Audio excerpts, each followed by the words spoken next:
মর্যাদাপূর্ণ সিলেট এক আসনে জমে উঠেছে নির্বাচনী প্রচারণা। সিলেট সিটি কর্পোরেশনের একাংশ ও সদর উপজেলা নিয়ে গঠিত এই আসনটিকে ঘিরে রয়েছে রাজনৈতিক অঙ্গনে বাড়তি আগ্রহ।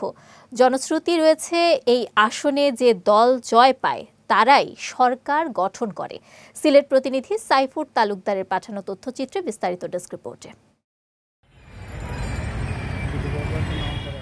হজরত শাহজালাল ও হজরত শাহপরানের স্মৃতি বিজড়িত এই আসনটি প্রতিটি রাজনৈতিক দলের কাছেই বিশেষ গুরুত্বপূর্ণ ও মর্যাদার।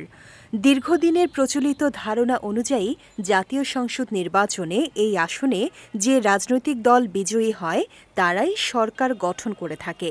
তাই বড় দুই রাজনৈতিক দলসহ অন্যান্য দলগুলোর প্রার্থীরা এখানে বাড়তি গুরুত্ব দিয়ে প্রচারণা চালাচ্ছেন। ভোটারদের নিজেদের পক্ষে টানতে প্রতিদিনই অনুষ্ঠিত হচ্ছে পথসভা, উঠান বৈঠক ও গণসংযোগ।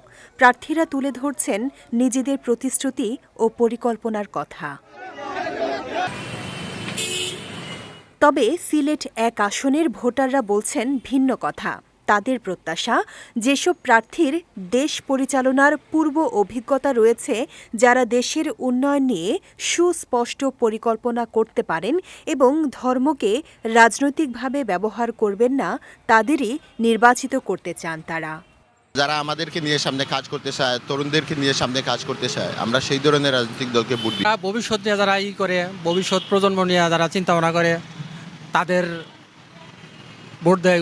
আমরা তো চাইটা মনে করেন যারা ধর্ম বেশি করে তারা আমরা দরকার নাই, যারা মনে করে ইসলামের যে করে তারা দরকার। আমরা খেয়ে আইলে দেশের উন্নয়ন হইব, খেয়ে আইলে দেশের মানচিত্র বালা রইব, খেয়ে আইলে রাস্তাঘাটে মানুষ চলাফেরা করতে পারবো বালা, খেয়ে আইলে জিনিসটা সুন্দর হইব, ওটাই দেশের জনগণে চাই। আমরা যারা আগে দেশ চালাইছে, যারা খরিয়া গেছে, তারার অভিজ্ঞতা আছে। এদিকে সহনশীলতা ও পারস্পরিক শ্রদ্ধাবোধ বজায় রেখে শান্তিপূর্ণ পরিবেশে নির্বাচনী প্রচারণা চালানোর আহ্বান জানিয়েছেন বিএনপি মনোনীত প্রার্থী। এখন পর্যন্ত ঠিক আছে, সব ঠিক আছে, পরিবেশ নির্বিঘ্ন। আমাদের কাছে তো 2018 নির্বাচনের অভিজ্ঞতা আছে, তো সেই তুলনায় তো বলতে হবে আমরা উন্নত কোনো গণতান্ত্রিক দেশে আছি যেখানে নির্বিঘ্নে প্রচারণা চালিয়ে যাওয়া যায়। আমি সবাইকে বলবো যে সবাই যেন সহনশীলতার সাথে পারস্পরিক শ্রদ্ধাবোধ রেখে প্রচারণা চালান, সবাইকে এই অনুরোধটাই করব। অন্যদিকে দেশের বিভিন্ন এলাকায় বিচ্ছিন্ন কিছু অপ্রীতিকর ঘটনা ঘটলেও সিলেটের রাজনৈতিক সম্প্রীতির কারণে সুষ্ঠু নির্বাচনী পরিবেশ নিয়ে আশাবাদী 11 দলীয় জোট মনোনীত জামাতের প্রার্থী। যা হচ্ছে এখানে খুব ব্যতিক্রম হবে এটা মনে করি না।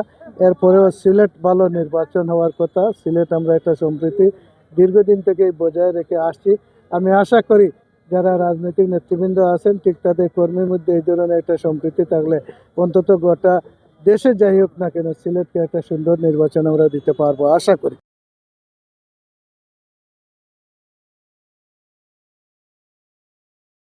তবে আসন্ন নির্বাচনে কালো টাকার প্রভাবের অভিযোগ তুলে সুষ্ঠু নির্বাচন নিয়ে সংশয় প্রকাশ করেছেন ইসলামী আন্দোলন বাংলাদেশের প্রার্থী। যারা ধর্মকে ব্যবহার করে রাজনীতি করেন কিন্তু আবার ইসলামী শরিয়ার ব্যাপারে আমেরিকার ভেটুর কারণে যাদের অ্যালার্জি আছে ইসলামী শরিয়ার ব্যাপারে, তারা আবার ইসলামকে বিক্রি করে এখানে ভোট কেনার চেষ্টা করছেন। নির্বাচনের মাঠে আবার তাদের যে অর্থের ছড়াছড়ি, কালো টাকার ছড়াছড়ি ইতিমধ্যে শুরু হয়ে গেছে এবং আগামী নির্বাচনের ফ্রি এবং ক্রেডিবল একটা ইলেকশন হবে কিনা সেটা নিয়ে আমাদের মধ্যে এখনই সংশয় তৈরি হয়েছে। এবারে নির্বাচনে সিলেট এক আসনে মোট 215টি ভোট কেন্দ্রে ভোটাধিকার প্রয়োগ করবেন 6,80,946 জন ভোটার। এর মধ্যে পুরুষ ভোটার 3,53,186 জন এবং নারী ভোটার 3,27,747 জন।